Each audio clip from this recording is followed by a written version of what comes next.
Welcome to Marketing from X to Z. The podcast specifically created for small business owners who want practical marketing advice without the hype. We're your hosts. This is Mike Albuquerque representing Gen X. And this is Liz Bachmann, our resident Gen Zer. We're here to share honest insights, real-world experiences, and tangible strategies to help your small business thrive. Hey, Mike, do you want to start a podcast? Let's do it. Welcome back, everyone. Today is episode 13, and we're going to be talking about word of mouth marketing. Yeah. That should be a fun one. Yeah, especially because we met that way. That's right. Yes. So I think that's been important for both of our businesses. Yeah. And for, honestly, a lot of my clients as well. Yeah. No, it's one of those things that we don't actually talk about a lot when it comes to small business marketing, but is very much a game changer. And it's also one of the quickest ways to start getting results. Yeah. So, or at least that was my experience. It is, but I think some people might find it a little intimidating. Yeah. Too. Yeah, it's because it seems like, maybe it's something that you need to either kind of work your way to or earn it. Yeah. In a way. So why do you think some small business owners might be intimidating or averse or just in their head about word of mouth marketing? Well, so when I think of word of mouth marketing, I think of going to networking groups. That's kind of where my brain goes, like your business associations, your chambers, BNI, there are some industry related ones, like that sort of thing. And at least in my experience, when I was first starting, I felt a little weird about it. But the only reason that I felt weird about it is because I saw how people reacted to those who ambushed everybody and passed out business cards without even getting their name or having a conversation with them. And everybody was no, thank you. Nobody likes to be sold to. Right. And that pushy. And so I didn't want to be seen that way. And so learning how to strike that balance. And I think that that's a lot of what's intimidating is because people do one end or the other. Yeah, that's very fair. I see that too. I also think there's a sense of belonging that can come with word of mouth where it's I need to, like I said, I need to earn it, or I need to, get a client to then get the results of hey, here's a testimony that someone gave and get them to vouch for me or whatnot. Yeah, and there is also sometimes with any group of people, there is leading to that sense of belonging. There's a little bit of clickiness that goes with that too. And that can feel a little odd trying to break in because you do feel like the odd man, odd woman out. Yeah. So I don't know, that I think that's probably a big part of it for me. Yeah, but it's still, it's a very powerful tool for small businesses. Yeah, but I think that a lot of that also comes from what people don't understand about what it is, right? Because it is a tool. We've said it's a tool, but there's a lot of misunderstandings around what word of mouth marketing is. So how would you explain that to people? I think the misunderstanding comes from people feeling awkward about doing it and just thinking that, again, they need to either it's got to be something that they got to work their way up to, or that will happen naturally without them prompting it to happen. So expecting that, well, hey, if I do a good enough job for, X number of clients or customers, then word will get around and it'll magically be that everyone's talking about how bare double websites are the best out there. Yeah. When, and I don't know what that stereotype, where it comes from, but it's definitely very pervasive that people just kind of think that way. Hey, just put your head down, do good work, and more work will come your way. Yeah. Just through magic. Right, because that's how all marketing works, is actually magic. Yeah. Yeah. And you're a wizard, Mike. That's not how it works, right? You have to, with everything in marketing, word of mouth is a marketing strategy, and you need to have a strategy behind it. We talked about the networking groups, the BNIs and business associations and all that, and they are organizations that are built and set up to encourage you to, learn how to leverage word of mouth marketing, right, to grow your business. But yeah, it's a strategy. You need to have a strategy for it. So you're talking about strategy. You're talking about ways to facilitate it. What would you tell small business owners that to help them intentionally do that? As with everything strategy, you need to have a goal in mind. Right? What do you want to do? What are results that you can expect? Yeah. You got to build a process around it too. Okay.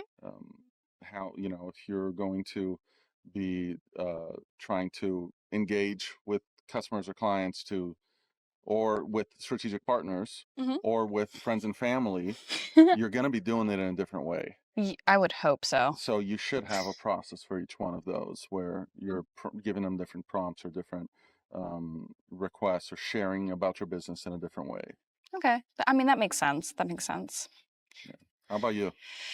I mean, for me, I think process, exactly. I just have it, I think about it in a slightly different way, which is creating regular touch points for people, which is a form of a process. Yeah. So regular touch points for current and past clients, because that's a big deal when it comes to like getting started with word of mouth marketing. I know you don't have to wait until you have those, but boy, does it get easier once you do. Yeah. Especially if you do a good job. And also being strategic with where you show up and what networking groups and like what organizations you choose to go to, and having a process for analyzing what worked and what didn't, instead of just doing all of the things and hoping something worked, or not being consistent with anything and saying nothing works. Yeah. And and I love that you mentioned the touch points, because I do think they're so important and overlooked for sure. Because I think it's one thing, it helps you just stay top of mind. People help them remember you. What are some like your favorite, what could be a touch point for those in our audience who don't know? Yeah, I guess maybe jargon's not helpful, is it? Okay, so there's a couple of different ways that you can look at this, right? For me, I do a lot of the stuff on the digital side because I do social media and content marketing for a living. Yeah. There is the in-person side as well, but social media posts, leveraging LinkedIn to maximize your in-person marketing is a huge deal. Email marketing is a form of a touch point. Your onboarding process is a form of a touch point. Yeah. Like, I mean, it's basically a touch point is how are you intentionally engaging with either a client or a strategic partner or just like the general public in a way that makes them remember you and like helps move them through whatever you're trying to move them through, if that makes sense. No, I love that. And the fact that like there's all these different ways that you can have the touch points, everything digital that you mentioned, to the one-on-ones, the business associations and in-person events, to just, text communication, calls, whatnot. It is just literally engaging with that person in one way or another. Oh, I'm Gen Z. I don't call people, but that's fine. Well, that's fine. Listen, if you're my generation, we still call. We let people know before we're gonna call, but still call. Hey, can I call you? You didn't reply. I'm still gonna call you. I gave you the warning. But it is, it's staying like top of mind. Yeah. So that, because you don't want to be forgotten, right? If you stay top of mind, you remember. If there's a lead who might be looking, maybe they approach you about, hey Liz, I need to do my social media strategy, and then they fall off and they can't get meetings set or whatnot. And for so many businesses that might be didn't work out, they'll come after me. But if you keep like just doing the soft touch points. Oh, that's actually that's a big old mistake I made at the beginning of this year. Actually, I don't know. I think I may have told you this story, but I know I haven't told our audience. So I had a larger contract that made up the bulk of, or like a substantial portion of my revenue, right? Yeah. And it made me maybe a little complacent because I was like, oh, things are fine. This will just keep coming, and don't do that. Not a good move. But then it came into jeopardy, and I was telling my business coach, I was like, hey, like, I'm really nervous about this. I need this revenue replaced, and I don't have any new leads coming in right now. Yeah. And what she told me is, she said, I want you to go back through your list and like because I use a CRM system, and I want you to go back through and I want you to look at everybody that you had a discovery call with or a consulting call with in the last, say, 6 months. Yeah. And I want you to reach out to them. And when we went through all of that, and I had also run some Facebook ads that I hadn't like fully nurtured correctly and that sort of stuff, because do as I say, not as I do. I ended up with 132 potential leads that I hadn't that I didn't need to find anything new for. They were just inside of my system because I had dropped off all my touch points. And so I was able to revitalize that very quickly instead of having to start from scratch. That's awesome. So like your touch points are like, it's if you just like let them go, as you mentioned, into the ether, like you are losing potential opportunities because I did close business off of that. Of course, yeah. So like, and it's one of those things where it's like sometimes it takes an external source to kind of be like, just say something that you already know, right? Because if you look at like the marketing funnel, right, the very top is awareness, and then there's engagement, and the people who you're dealing with, they're further down already. They already have engaged with you at one point or another. Yeah. So they're they're primed to become paying customers. Right. So it's great reason to continue doing touch points and following up with those who might have fallen off. Yeah, just because it didn't initially work doesn't mean that it won't eventually turn into something. Because I mean, we're all small business owners. We're all busy. We all forget things. We all like so. What's the longest that you've gone from having, you know, maybe put together a proposal or engage with someone to then get them actually become a client, and who actually worked out and they became a client? And I know I'm asking that because I have an answer for mine. I think like 18 months. Wow. Okay. Yeah. I think you got me beat. I think like 18 months. But you also got to think about like the cost of my, because they became a strategy and then month over month consultant, management client. So like that's a $24,000 a year client. So I understand. So I understand why it took a little longer for them to get there. Also, maybe if I had been more persistent with my touch points, that might have been a faster close. Yeah. But I mean, true, right? Live and learn. And it'd probably be interesting to go back and like track what were the touch points for that client that you had. Yeah. To replicate that in a compressed timeline of not 18 months. Yeah, it's a long time to try to get somebody to buy something. I'm not gonna lie, that feels like a lot. Yeah. For me, it was a year. Okay. Yeah. It was just about a year. And it was a client that I went through the whole process, and it very much looked like they wanted to move forward with it. I sent them the proposal, and then I didn't hear back from them. I sent a follow-up. I didn't hear back from them. I sent another follow-up. Didn't hear back from them, and I wrote them off. Yep. And you know what the touch points were? Other people going in and engaging with that client and saying, hey, you should talk to Mike. And I don't know that they said, oh, we already have, and, you know, we had a proposal or whatnot. But it was a couple people I know because they told me afterwards. There was a couple of people who over the course of that year, towards the end, just kept saying, hey, you should talk to Mike about your website. And then they called me. They're like, hey, sorry, we dropped things off. It just, life got busy. And we'd love to like take that on again. So for me, like, there is a prospect in my funnel right now who I sent a proposal to 2-ish years ago. Something like that. And I followed up and they told me no. Like, it wasn't even just that they fell off. They said, nope, this is not a good price point for us right now, or whatever. I think it was a price objection during that period of my time, because I didn't know how to position things based on value as well as I do now. I had a lot of price objections during that period of my life. Less now, but which is funny because I cost more now, but that's a whole other episode about value marketing. Exactly. But yeah, I started sending out newsletters again, which I know is something I'm going to talk about a little bit later in this. But I sent out newsletters again, and they reached out to me and they were like, "Hey, let's put a meeting on the calendar. I think it's time for us to revisit this." Right. Yeah. And like, so there's somebody I literally sent a proposal to 2 years ago.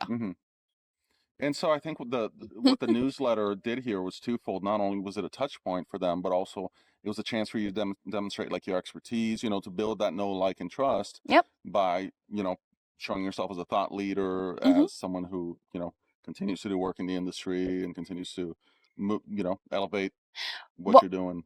Well, and I also think that newsletter, you were in that newsletter, that I got the response to, and they know you. Okay. Yeah.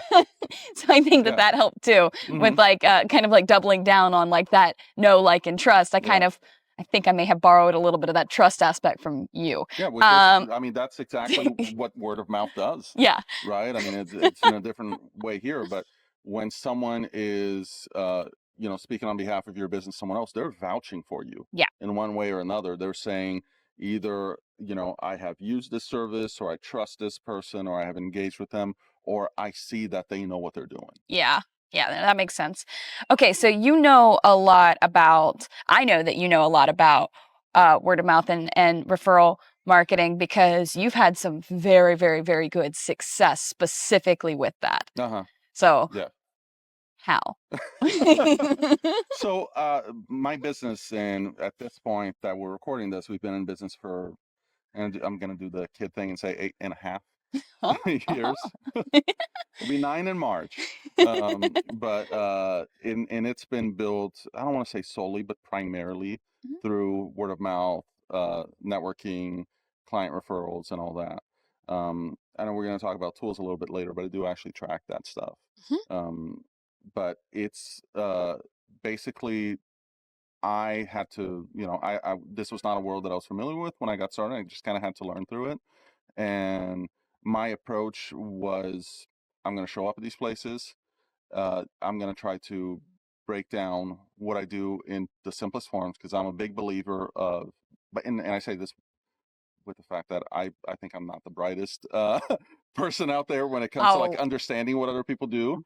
So I try to break down what I do in simple terms. Okay. In very simple terms. And we have talked about this before. What do? I do websites. I'm not, I don't go in with, I'm creating, digital experiences to elevate your brand, and to like, it's not, none of that like mumbo jumbo. I want people to know, okay, websites, right? Yeah, it's more complicated than that. Yes, absolutely. But the very basic, simple messaging, showing up and just trying to present myself as my best self, being kind, being courteous, being curious about other people. Whenever we have one-on-ones with someone, it's like, tell me about you. Who are you looking for? Just having the mentality of giving and of learning from them, because that's what people remember more than your pitch on what you do. So just, kind of being quick to ask and slow to tell. So, and by doing so, you create relationships, right? Yeah. And relationships are so important on word of mouth, because no one's going to go out of their way to champion your business if they don't like you. Right? That's true. That's really valid. They may think you're good, but if they think you are not a good person, or you're not someone that they want to be around, why would they want one of their friends or clients to be around you? So I think that's a big overlooked part, because expertise matters. Being good at what you do matters a lot, but so does being liked. Yeah, I mean, there's a lot of people who are good at what they do. There's a lot of people who aren't, but there are a lot of people who are good at what they do. And a lot of the times that divider, like what makes a true strategic partner and like a continual referral partner, is then also liking that person and having similar philosophies and learning enough about them in order to be able to like know that that's how we refer business back and forth to each other. So and and you get to know that when you're in those circles too, just like which vibes are gonna match which vibes, right? I think there's a part of that too. That's fair. But I mean, obviously doing in-person networking has helped a lot. Trying to leverage some of my personal relationships as well. That has been, I mean, like I said, I track all this stuff, and I know percentage wise, like where does one fit versus another. And it's, definitely the networking piece is the largest. So I try to just break down what I do into different short little parts, and by providing value, explaining it from different angles to give them one thing that they can remember and stick in their mind, and just understanding that it's not an overnight success.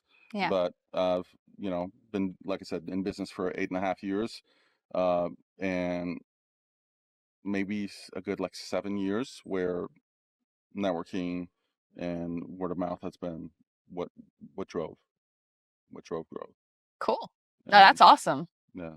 And I think that, I mean, there's an interesting translation too to the social world, where it's like, if you are, you're obviously, you have like certain goals with your social media strategy, but I think one of them is just letting people know you're still out there doing your thing. Yeah. Right. Because in the small business world, there's so many folks who, well, they'll jump from one thing to the next, right? I'm doing this, now I'm doing that, now I'm doing that, and they're completely unrelated. And so you never know.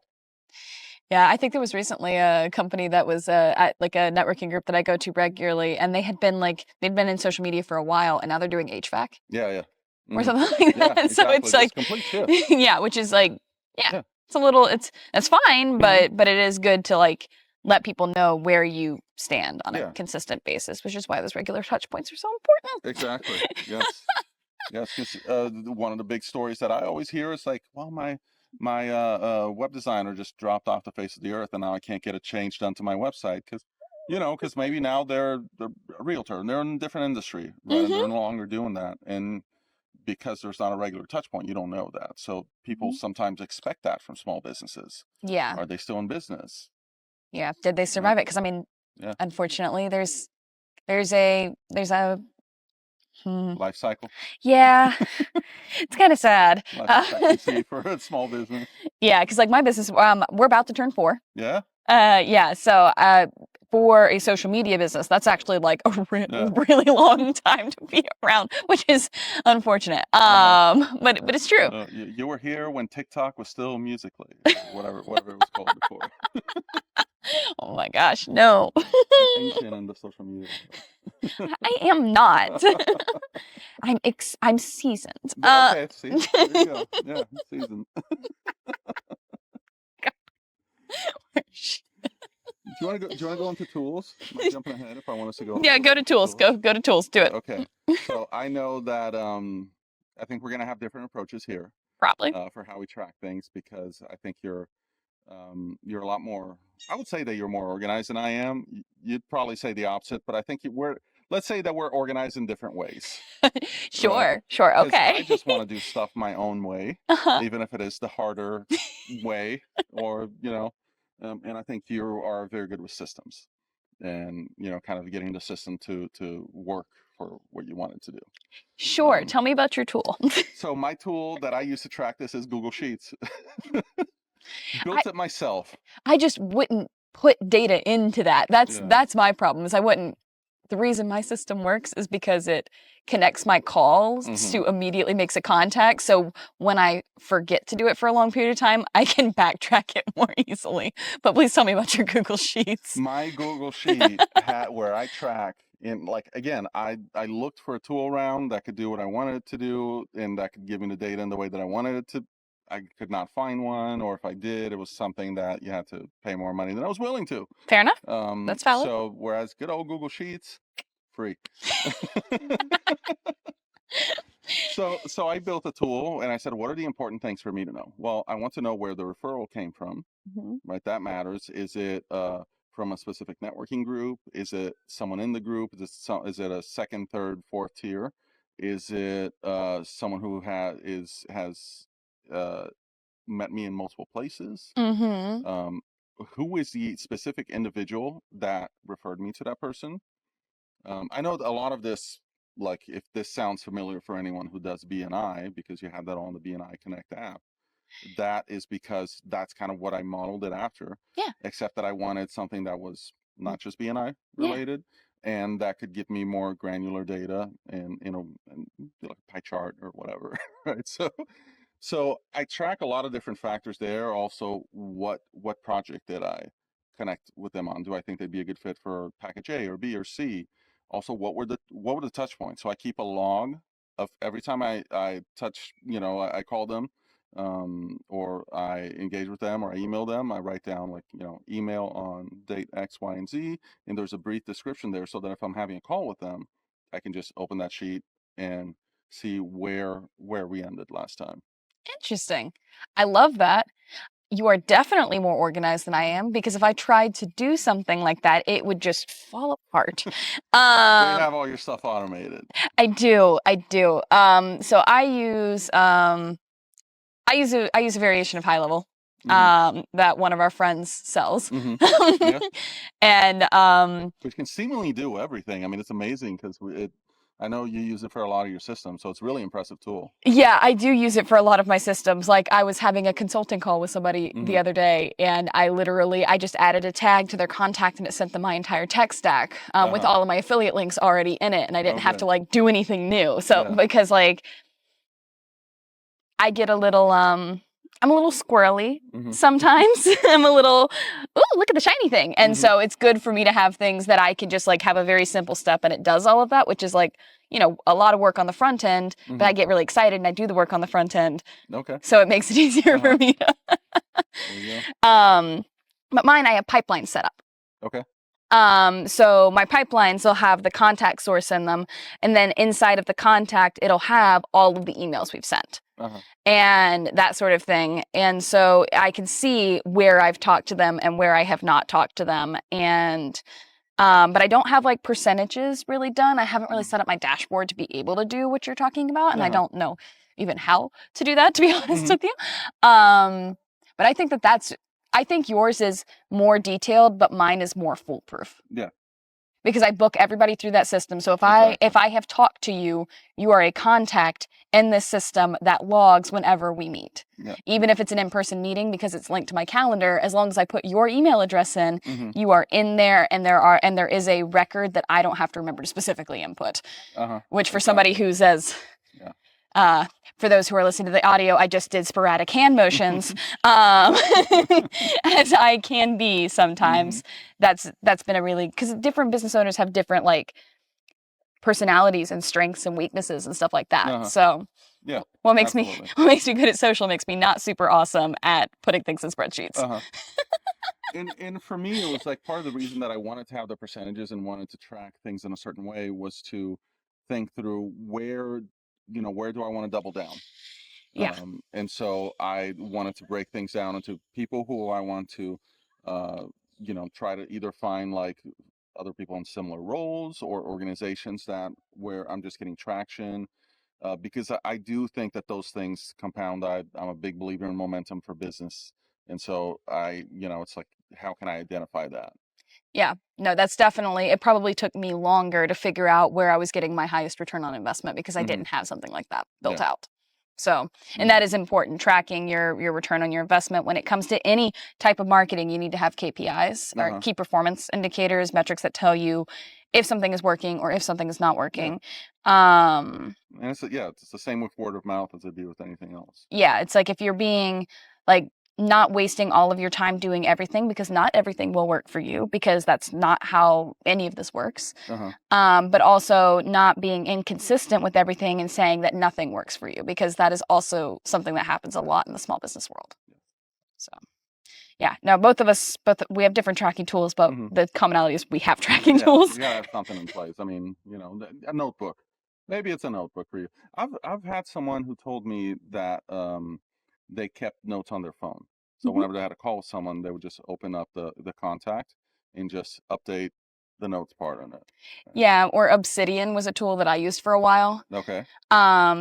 Which is like it syncs across all your devices, and I had like creepy amount of information on everybody I talked to in those, so that I could reference back and like help me recall who I was talking to.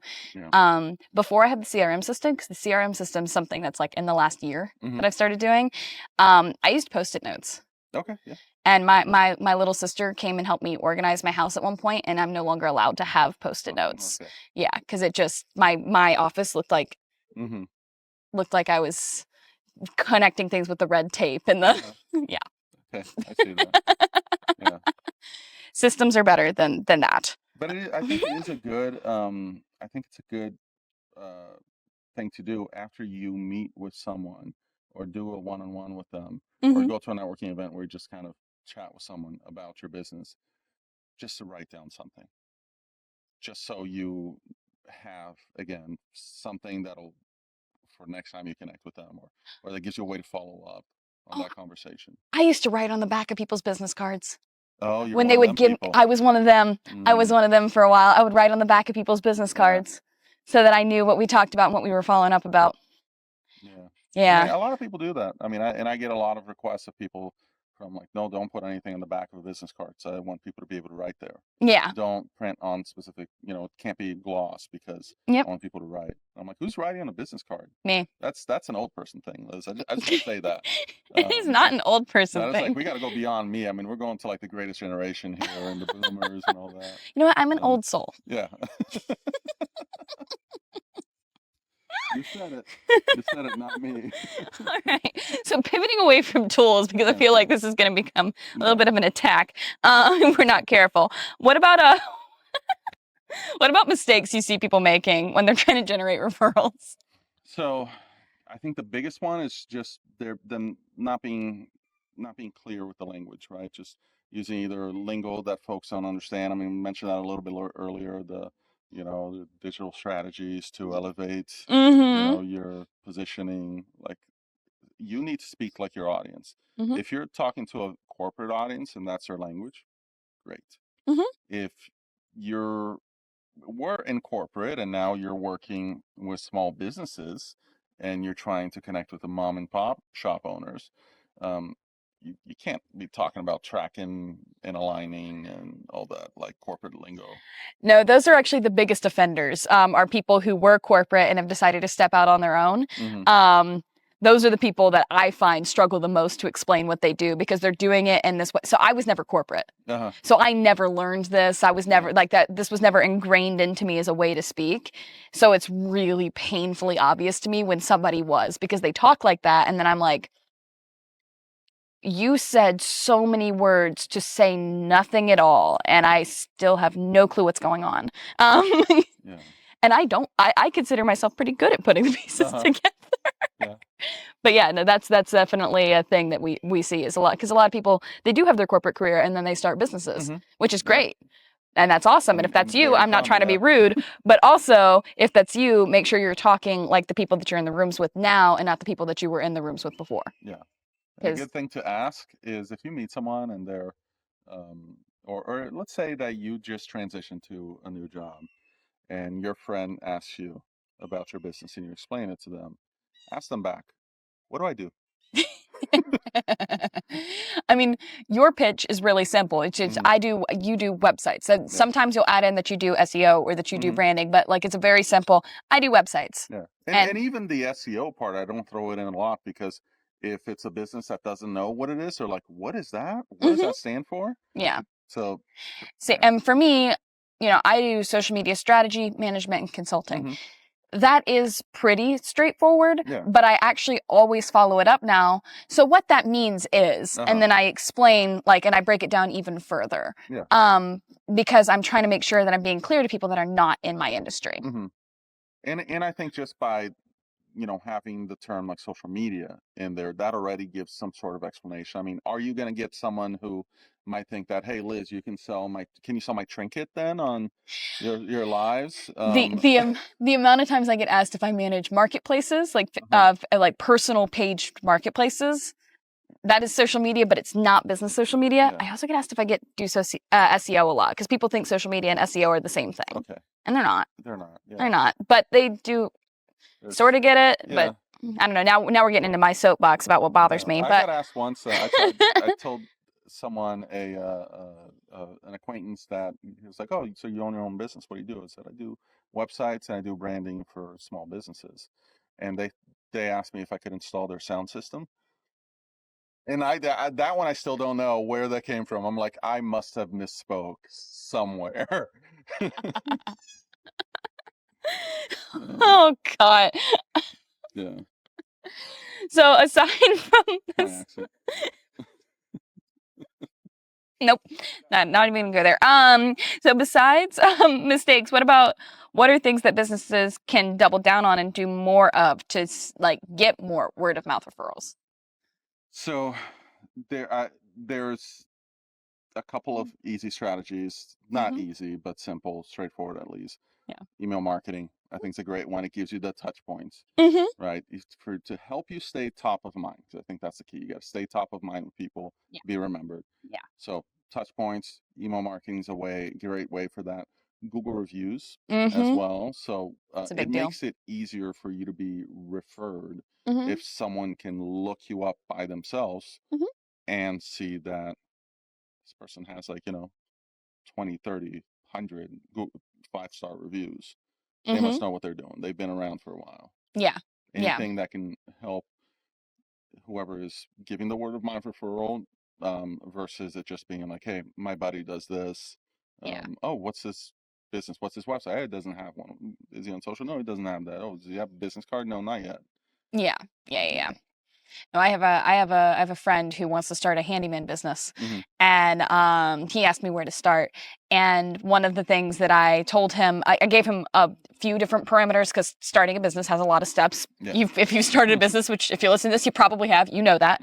But one of the things I told him is even if you don't have branding yet, even if you don't have a website, even if you don't have anything else, at least print a business card with your name and number on it, so people know how to get back in touch with you instead of just being like, oh, well, here's my digit on my phone. At least do something that's tangible, that is a touch point. Yeah, exactly. But yeah. So what do you think what's a good way to simulate? Well, I mean, I might be biased, but social media is a really good way to do that. There's a couple of different things that I recommend with that. I mean, there's obviously the consistent presence on social media, and I don't necessarily mean consistent in posting cadence, although that's important. That's actually the least important form of consistency for this and for anything. It's a hill I will die on.